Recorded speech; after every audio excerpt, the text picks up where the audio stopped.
Buenos días, y puedo decir amigos. Y ahora los que me escuchan por otros medios, pues los consideramos amigos también. Veo aquí personas con las cuales he trabajado y he convivido por nada, casi 80 años. Debo expresar palabras de gratitud a quienes entendieron que yo debía formar parte del Consejo. Especialmente mi antiquísimo amigo Tomás Regalado, mi querido alcalde, con quien he compartido cientos de ocasiones, y el ministro Sánchez Berzaín, que es una persona con un conocimiento de la historia latinoamericana que me hace respetarle, además de su actuación como alto funcionario y su promoción de la causa panamericana. Y todos ustedes merecen gratitud por venir a escuchar y por muchas otras cosas. El tema que escogí tiene relación con la actualidad, aunque no es la noticia del momento. Todos sabemos que la noticia del momento es la situación en Venezuela. Me refiero al ambiente panamericano. Detrás de esa noticia hay otras realidades, cosas que han ido cambiando el ambiente en esta región, como ha sucedido en muchas otras, o en todas.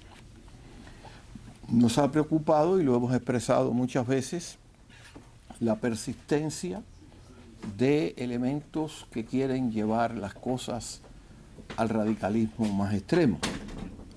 Y hemos hablado, incluso en la sesión anterior, de la cuestión del llamado socialismo del siglo XX y otros nombres que más o menos disfrazan o le dan otra connotación aparente a la izquierda más radical. En medio de todo eso se ha manifestado, aunque ya no con la misma intensidad, la influencia sobre elementos políticos de la llamada teología de la liberación. Claro que si vamos a lo que más resuena actualmente en los medios de difusión internacional, en el aspecto político, religioso, como quiera que le llamemos, es el enorme crecimiento de la comunidad protestante en América Latina. Como he trabajado en esos estudios por espacio de muchos años, pensé que quizás podía compartir algunos datos que tengan relación con no solo el crecimiento, sino sobre todo cómo políticamente todo eso puede ser objeto de una influencia por parte de los elementos radicales. Así que el tema pudiéramos llamarlo América Latina entre el actual panorama político y el crecimiento del protestantismo. Debo aclarar que no lo hago como predicador. Es decir, yo no voy a predicar un sermón aquí. Ya prediqué bastantes sermones y estoy jubilado hace 14 años. Y ustedes ven que soy un muchacho bastante joven. He sido profesor, he sido escritor y por supuesto, por si mi esposa me escucha, soy padre de familia y soy amigo de mucha gente. Pero el tema tiene resonancia. Tiene resonancia porque no es un crecimiento normal, en modo alguno. Y es un crecimiento demasiado complejo para poder expresarlo con pocas palabras. Solo para decirles que estoy acostumbrado a este tipo de estudios. Yo tuve, entre otras cátedras que he ocupado, tuve el privilegio de ser decano académico de una escuela teológica muy diferente a todas las que ustedes puedan imaginarse. era una escuela teológica protestante cuyo presidente era un sacerdote católico. Y tenía alumnos que iban desde los grupos llamados fundamentalistas hasta protestantes tradicionales, y tengo el honor de en un momento dado del programa tener como alumnos a 5 rabinos judíos. Es decir, que he estado siempre viviendo junto o conviviendo con gente mucho mejor que yo. Hablo tal vez como un habitante de la región, actualmente ciudadano de los Estados Unidos, preocupado por cuestiones que también le interesan seguramente a ustedes. No he venido a ocupar un púlpito ni a vestirme con la toga clerical. Pero hay un problema, hay una situación, hay una oportunidad en lo que sucede alrededor nuestro. No es posible hablar del protestantismo en América Latina, como tampoco es posible hablar del catolicismo en América Latina y de otras manifestaciones religiosas sin tener en cuenta la influencia que en un momento tuvo y todavía tiene la llamada teología de la liberación. Siempre recordamos textos fundamentales como el libro que escribió el padre Gustavo Gutiérrez, que fue el más conocido por mucho tiempo, Teología de la Liberación, publicado en Salamanca en 1972. Después otro libro que tuvo gran difusión fue Pedagogía del Oprimido, por Paulo Freire, el cual no puedo ubicarlo claramente en aspectos denominacionales porque se movió en muchos ambientes y terminó siendo asesor del Concilio Mundial de Iglesias en Ginebra. Ese crecimiento del protestantismo al que tengo que regresar se sucede en medio de la lucha, o se inicia en medio de aquella lucha llamada antiimperialista y anticapitalista de los años 60, que tenía larga data en la historia de América Latina. Acontecimientos religiosos tendrían siempre relación no solo con la teología de la liberación, sino con lo que sucedía en aspectos políticos en los diferentes países. Y un poco más adelante me referiré a la experiencia cubana, que en cierto sentido tiene relación con todas las otras experiencias, y eso le va a gustar a Armando Valladares. Realmente no es la única situación que tiene que ver con la religión. Por ejemplo, el mundo va camino a la secularización. A la secularización.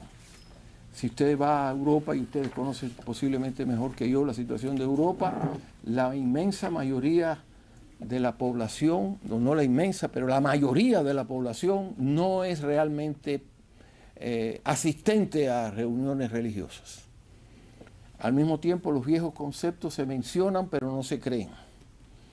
Hay países en los cuales el secularismo es casi total.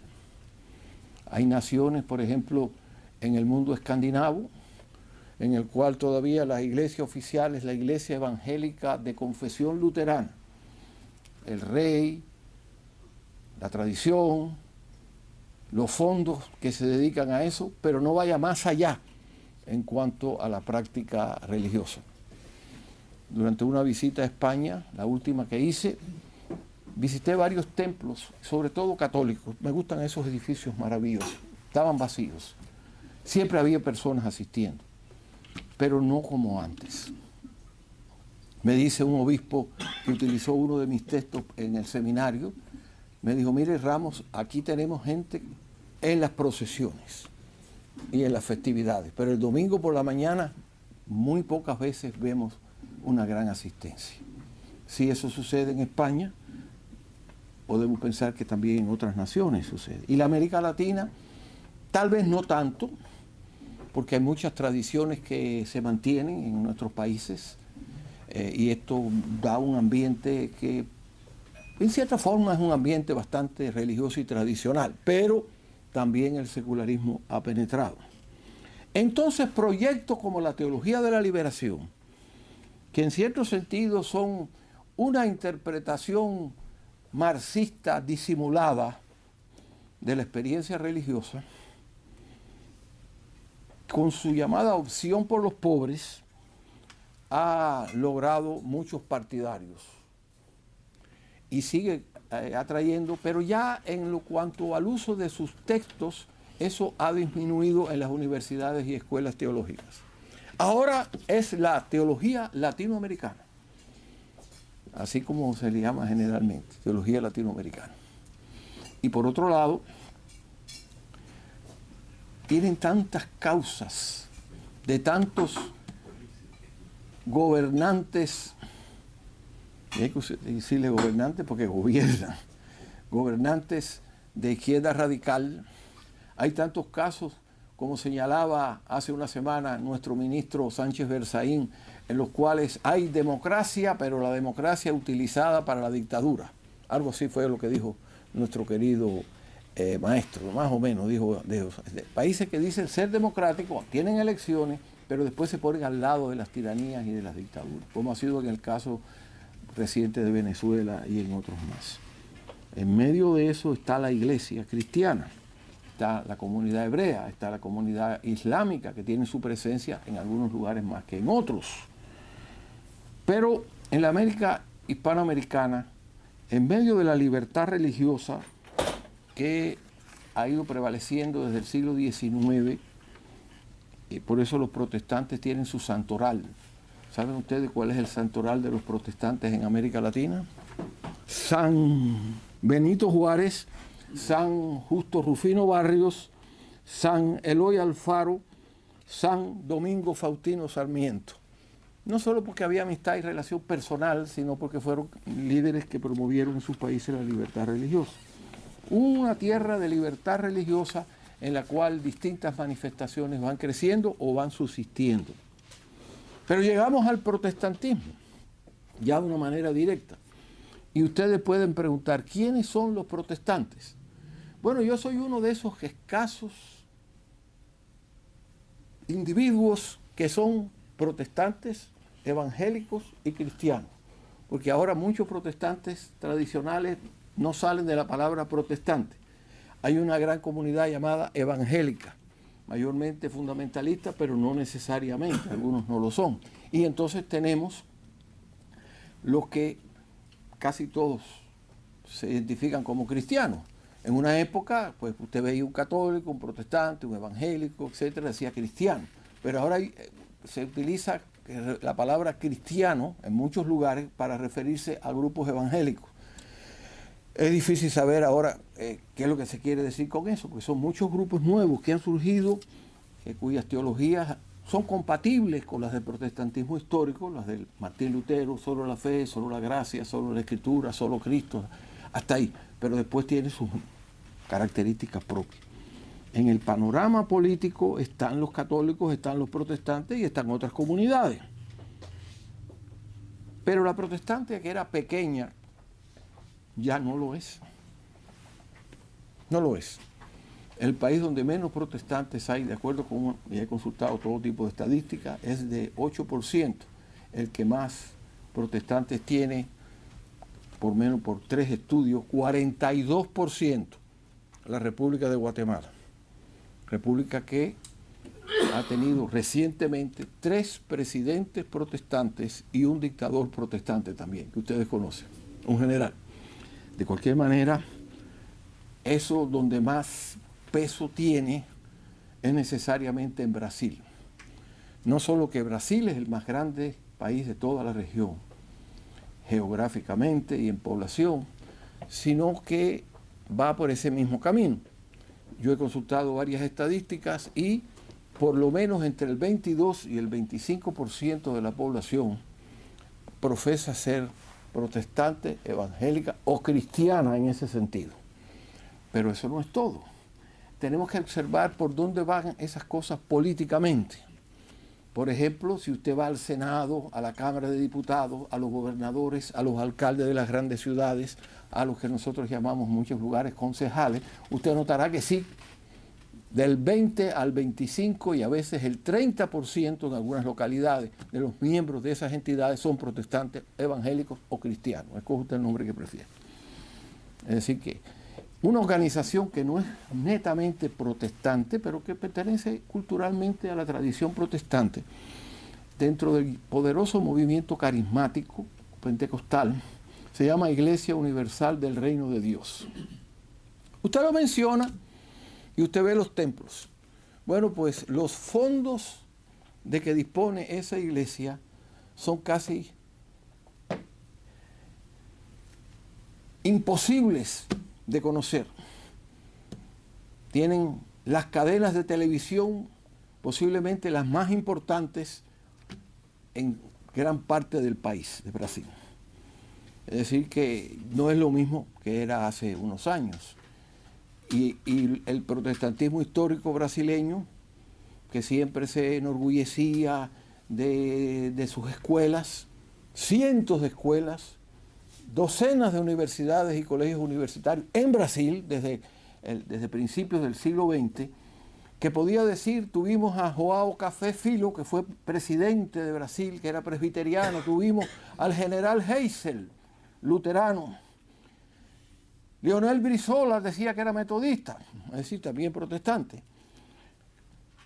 Getúlio Vargas le puso el nombre Lutero a uno de sus hijos. Sin embargo, ahora el movimiento protestante se mantiene, crece un poco, pero el movimiento llamado evangélico fundamentalista crece constantemente. Llega la política, elecciones. Por un lado hemos oído acerca de Jair, el famoso presidente. Oye, se me ha olvidado, la verdad que los años son terribles. El presidente anterior a Lula da Silva, que yo escribí 2 artículos acerca de Bolsonaro, y mira, ya la mente, pero bueno, ustedes son casi colegas míos, algunos de ustedes. Y Lula da Silva, los dos tuvieron su grupo protestante que los apoyó. Y entonces a veces ambos personajes, muy interesantemente, cuando le preguntan cuál es su idea religiosa, usan la palabra cristiano. Ya no en el sentido que yo di originalmente, sino que cuando usted dice, por ejemplo, cristiano, lógicamente incluye católicos, protestantes, etcétera, y usted puede captar, proyectar, mejor dicho, una imagen más aceptable para mucha gente. Por ejemplo, entre los llamados cristianos, que menciona siempre su cristiandad, y aquí tenemos un hermano hebreo y lo saludo con mucho cariño y afecto, pero déjeme decirle que el señor que preside los Estados Unidos mexicanos, ANLO, Andrés López Obrador, cuando estaba en campaña electoral, visitó cuanta reunión protestante había en México, que no es el país que más protestantes tiene, pero uno de los que más presencia protestante tiene desde la época de Juárez, y se identificaba ya cristiano, pero en una forma que parecía ser un evangélico puro. Es la política, es la religión, pero es también la penetración. Y no niego que hay penetración de derecha. No lo niego. Hay gobernantes y funcionarios en los países latinoamericanos que son protestantes de derecha, algunos hasta de lo que llaman ultraderecha. Hay de todo. Pero hay que tener en cuenta el crecimiento, porque según crece tan rápido el movimiento protestante, y evangélico y cristiano, como quiera que le llamemos, surgen nuevas situaciones. Sin dejar a Brasil por el momento, la tradición del protestantismo brasileño se inicia por 2 cosas. Por un lado, la inmigración alemana, en lugares, provincias o estados que tienen una gran población de origen luterano, alemán, como también hay católicos de origen alemán. Pero ellos eso prevalece. Después vienen los misioneros americanos y algunos ingleses que realizan sus labores. Generalmente no eran de tipo político sus labores, pero de cualquier manera son el inicio. Pero después viene una avalancha total por medio de situaciones que nosotros llamamos evangelización. Es decir, ya no es un protestantismo de inmigración, sino de conversión. Son 2 cosas distintas. Y esto se manifiesta en la política brasileña, pero claramente. Solamente basta con consultar la prensa brasileña y los acontecimientos para darse cuenta de eso, que eso es así. Y hay otros países por el estilo. Pero fíjense, hay una pregunta que me hacen a mí y que desconcertó a los que la escucharon. En la Universidad de Princeton estoy dando unas clases invitado, guest lecturer, y el tema era América Latina. Y entonces, en un panel que se convocó, me preguntan, ¿cuál es el mayor problema del protestantismo? Claro, como es Princeton, usan la palabra protestante. Ustedes saben que esa es una institución fundada por los presbiterianos. ¿Cuál es el problema mayor? Yo dije, no hay duda, ¿cuál es el problema? El crecimiento acelerado.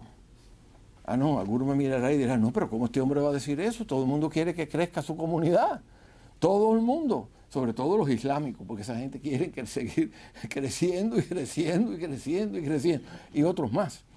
Todos los grupos, los católicos tienen sus deseos de evangelizar, por ejemplo, las misiones ya tienen su historia de Japón, de tantas cosas bonitas, ¿no? Y para atrás.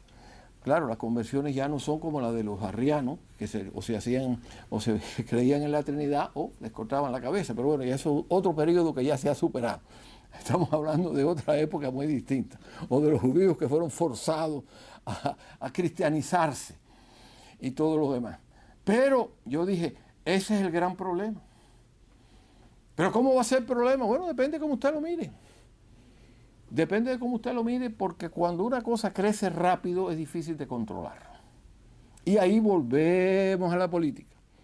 ¿Cómo usted va a poder decir que controla así en términos general una comunidad entre 50 y 60 millones de personas en Brasil? ¿Cómo puede decir usted que se puede tener un conocimiento exacto de lo que sucede en Centroamérica? Centroamérica es otro lugar de crecimiento. Tanto es así que no es solo Guatemala. En los 5 países considerados plenamente centroamericanos, no estoy incluyendo Panamá, que es Centroamérica en un aspecto geográfico, pero se estudia diferente. En esos 5 países, el que menos protestantes tiene 24%. Es más, hay un país donde la Iglesia Católica es la iglesia oficial todavía, simbólicamente, porque en realidad hay la libertad más absoluta. En Costa Rica, pues hay más de 20% que son protestantes. Y por cierto, la política entra siempre de alguna manera. Había un candidato presidencial que no salió, pero que él decía, óyeme, ese hombre tenía una inteligencia extraordinaria, de ser al mismo tiempo bautista, metodista y episcopal. Quería cubrir a todo el mundo. Era médico. Y así, de la misma manera que había personas que, por ejemplo, querían resultar elegidos para un cargo público, entonces señalaban que eran miembros de la Acción Católica en Cuba, me refiero, en el país donde yo nací, o son de aquí, de allá, aunque después los que dirigían eso decían, chico, yo lo vi la última vez en una boda que se celebró en el templo.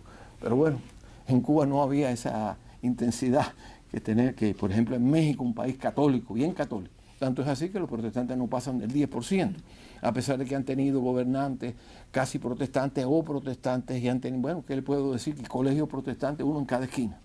Y casi siempre le ponen Instituto Madero, porque tienen una devoción por Madero. Ese es uno de los santos del protestantismo. Y era espiritista, y lo digo porque lo era, eso lo sabe todo el mundo que ha estudiado. Entonces, ese ambiente, y Santino lo era también, pero de cualquier manera, ese ambiente es el que ha hecho noticia. Y todo esto pues se relaciona con un país que está muy bien representado aquí, por eso tengo que tener cuidado con lo que digo, y es Cuba. La Revolución Cubana, un país donde la asistencia a misa era pequeña, de acuerdo con los estudios realizados por la misma Iglesia Católica, la asistencia a misa, donde según la agrupación católica universitaria, las 3/4 partes de la población afirmaban ser católicos. Y había una pequeña comunidad protestante, pero que tenía una escuela en todos los pueblos y que tenía buenas relaciones públicas. Porque déjenme decirle que en eso de relaciones públicas en Cuba no había problema para los protestantes. El primer presidente de Cuba, don Tomás Estrada Palma, había abierto una escuela en el estado de Nueva York apoyado por los cuáqueros, la familia Cornell. Ustedes habrán oído hablar de la Universidad Cornell, y además no era católico. Pero su manera de identificarse como religioso no era decir yo soy protestante. Él decía, ¿de qué religión usted es? Y él decía, no católico. No católicos, no sé por qué, por una cosa así, yo decirles a ustedes que no, ¿quién ustedes, qué denominación usted? No, yo soy no católico. Bueno, iba a la iglesia protestante casi por frecuencia, pero no era un protestante realmente incorporado. Otro presidente que ustedes han oído mencionar, sobre todo mi gran amigo, y nunca habían ponderado, Diego Suárez, era el general Batista, que fue educado en unos colegios cuáqueros en Oriente, y que según su hijo, mi gran amigo Rubén, siempre decía, cuando joven yo era cuáquero. No había problema, la libertad religiosa era absoluta, usted podía encontrar una persona independiente, pero que cuando llega la revolución empieza a mover la cuestión religiosa. Empiezan a mover la cuestión religiosa y la utilizan. Por ejemplo, las dos figuras que más destacan ellos, de los que ya murieron, con eso no hay problema, si ya murieron, ya no hay que averiguar más nada, ya se murieron, no hay datos, no. José Antonio Echeverría, católico, y Fran País, bautista. Fran País era considerado, en los textos que yo he leído, la segunda figura de la revolución contra Batista, pero era anticomunista. También lo fue el católico José Antonio Echeverría, pero ellos reclutaron infinidad de personas. Yo les voy a dar un dato que, si mi esposa lo escucha, no sé si le va a gustar, pero un primo de mi suegra, que era pastor de la primera iglesia presbiteriana de La Habana, inaugurada nada menos que por el gobernador americano de Cuba, Charles Magún, en 1907, que por cierto ahí funcionaba un tiempo la Asociación de Jóvenes Cristianos, que en aquella época era una entidad protestante, y que presidía ¿quién? Tomás Estrada Palma. Pero bueno, el reverendo Fernández Ceballos es un ejemplo de cómo se puede utilizar el fenómeno religioso en lo político. Y esto hoy en día es más evidente que lo era en aquella época. Bueno, pues el reverendo Fernández Ceballos era el presidente del Concilio Cubano de Iglesias Evangélicas, que incluía protestantes, evangélicos, fundamentalistas, y pentecostales y todo el mundo.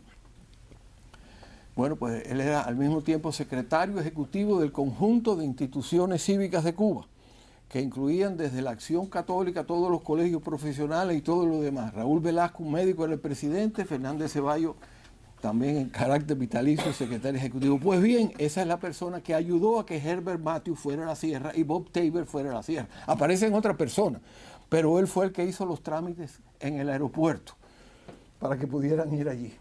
Él logró dinero para la invasión del Granma, de un fondo presbiteriano. Sin embargo, llegó un momento que dejó todo eso, se dio cuenta que había cometido ese grave error. Pero ya una figura tan muy importante dentro del protestantismo estaba prestando importantes servicios. Los había en el catolicismo, muchas veces se acudió a obispos para proteger la vida de Castro, pero por primera vez en la historia de Cuba se notaba la presencia de muchos religiosos activos en una revolución. Claro, no se cuenta con todos los datos, porque en el gobierno de Batista había numerosos protestantes también. Y para ya ganar el campeonato, cuando Fidel toma el poder, como sabe ese hombre, sabía ese hombre, en el primer gabinete del año 59 sienta como ministros a 3 prominentes protestantes. 3. A uno lo hizo ministro de Gobernación, Pepín Arán. A otro lo hizo ministro de Recuperación de Bienes Malversados, Faustino Pérez, que había sido muy importante también en la lucha contra Batista, y Manuel Ray Rivero, ministro de Obras Públicas, que después se convirtió en un líder anticastrista aquí en Estados Unidos y todo lo demás. Pero ahí estaba moviéndose el factor religioso, porque Fidel llevaba sus medallas católicas para que había estudiado en el Colegio Belén. Hoy en día todo eso sucede, aunque tal vez no hagamos los mismos énfasis. Pero el crecimiento de cualquier denominación, de cualquier movimiento religioso, tiene que ser estudiado y ver la relación que tiene con el fenómeno político. No todos los países latinoamericanos tienen la misma situación en este aspecto. Hay países en los cuales el movimiento nuevo evangélico es extremadamente conservador. En otros no lo es tanto. Hay de todo. Pero, sin embargo, hoy tenemos nosotros que seguir analizando con mucho cuidado las cosas que suceden en nuestros países.